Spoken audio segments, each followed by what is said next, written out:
વિદ્યાર્થી મિત્રો, બોર્ડમાં તમને જે આન્સર બુક આપશે એ કંઈક આવી દેખાતી હશે, જેમાં અહીંયા ને અહીંયા તમારે ડિટેલ્સ ફિલઅપ કરવાની છે. ખાસ વસ્તુનું યાદ રાખવાનું, અહીંયા તમારે કોઈ પ્રકારનું લખાણ કરવાનું નથી.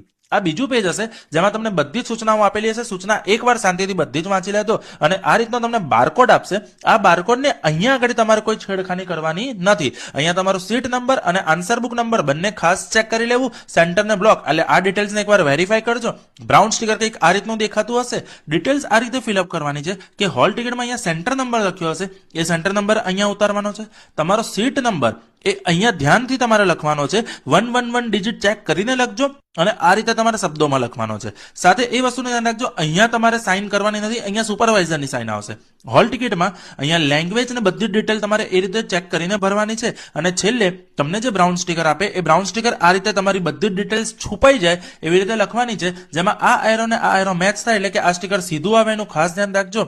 અને બીજી વસ્તુ ધ્યાન રાખવાની કે બારકોડમાં તમારો આન્સર બુક નંબર જે છે એ તમને સુપરવાઇઝર અહીંયા લખવાનું કહેશે અને અહીંયા તમારી સાઇન આવશે, એનું ધ્યાન રાખજો.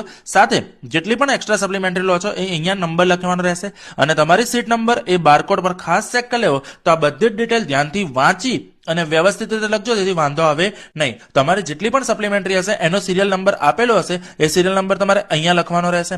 અને બીજી વસ્તુનું ખાસ ધ્યાન રાખવું કે તમે સપ્લિમેન્ટરી બાંધવા માટે સ્ટેપલર્સ ભલે યુઝ કરો છો, પણ જે બોર્ડે આપેલી મીણવાળી દોરી છે એ દોરીથી કમ્પલસરી બાંધજો. જો એ દોરીથી બાંધ્યું નહીં હોય તો એ સપ્લિમેન્ટરી ગણાતી નથી. તો આવી નાની નાની વિગતોનું ધ્યાન રાખજો. જો વિડીયો પસંદ આવ્યો હોય તો લાઈક કરો અને તમારા મિત્રોને શેર કરો.